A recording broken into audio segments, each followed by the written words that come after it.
Like I say now, see, this is what I mean about the world we're living in.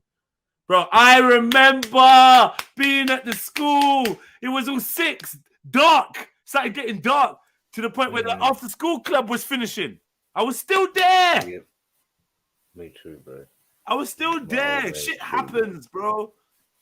Really, what should have happened is they should have allowed me to go home with my key. But they was doing some whole thing when I was growing up of, if you've got a key and they suss you got a key, then they start asking you questions about what one at home. And because apparently kids are not allowed to have a key and let themselves in their homes. Latchkey kids. It was like outlawed. It's abuse, neglect. Oh, shut the fuck up, man. I remember this still because I was there. Yeah. I used to have to hide my key, bro. And you see, the thing is, my mum used to work in East London, like Canning Town. So certain times she got to come back through that Blackwall Tunnel. You know it's gonna get mad. Yeah, like you said, everyone's gone. It's just me and my sister. No one else. So I said that to say, like, the whole environment and backdrop that we grew up on is intensified and got worse. So don't just assume that your children are gonna grow to a certain age and get sense and look back and know, because some kids, man, I've heard kids tell parents that they were never there for them. When I saw that the kid, I saw your parent there for you. How could you say your child was never? I know your child was there for you. I mean, your parent was there for you. Yeah. Right? The victim mentality in today's society is incredible. And once you've got a victim narrative in your mind, the way you process experiences, your memories will then become contaminated. I'm saying that to say this: when your children grow up and they've had this victim mentality and they've been counseling, they've been therapy, they've done this, they've done that, taking this tablet and that tablet, they watch this amount of Love Island or whatever, don't assume that they're going to be the same adults that you are today. Because we are the last of a dying breed as a generation, or as the last few generations of sense. And I really put it down to all children that had a childhood without a mobile phone. And I mean a childhood, don't mean a teenage years.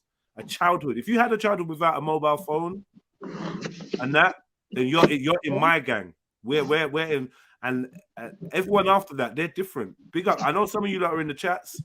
Swear down that you lot are the same. And yeah, like Zulu. Yeah, I'm old school. Rare.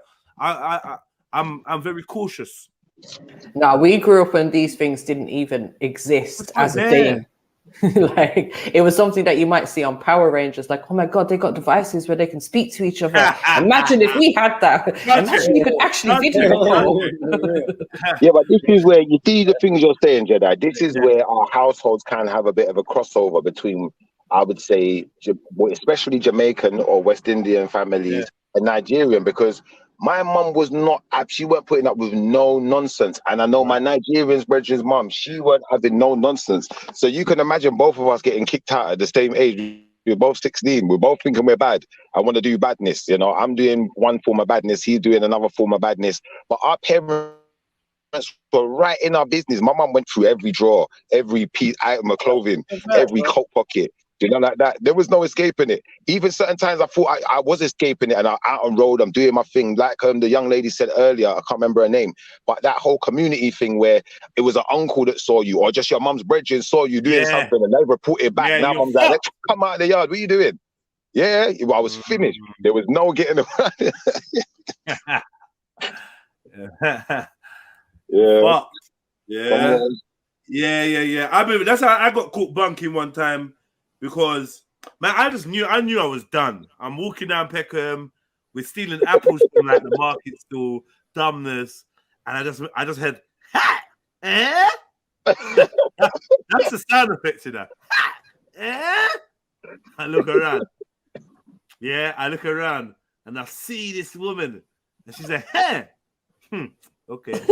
That was, get me? Bro, I had fun that day, bro. I had fun. And it was only during the licks, during the licks, like 11 o'clock at night, where my mom said, huh? You want to make people be seeing you out on the street? I was like, oh, shit. This is how it happened. This is what it was. This is what it was, man. I had the same thing happen. And she reported it. I don't know how. No mobiles. How did you even do that? Bro, the same thing happened to me, no mobiles as well, because the fucking woman seen me. We were all bunking off school in the field. One of the neighbors happened to like walk past us or seen us. We are just like, oh yeah, school's closed or some bullshit. Yeah, you can see the That's what we said. where we are. Insect day. Before I know it, I'm getting home now. Talk about is it insect day? Imagine that you get home and my mum saying to me, "How's school today?" My mum never asked me how school was. Never. So I knew from that moment that she said to me, "How was school today?" I'm done. I'm fucked. I'm done out here. I'm MJ, like, yeah. It was fine. I came up with a whole storyline of, do you know that I didn't just lie. I proper embellished. I made up a whole story of likely stuff that would have happened at school. I got in trouble for this, and and like you said, I didn't even think to myself, why she asked me that? And she let me tell the whole story. The whole life. You didn't interrupt me. You didn't interrupt me, man. Let's see what bullshit he's gonna come out with she today. Was on mute. She went on mute and let me chat all the shit I needed to. Yeah.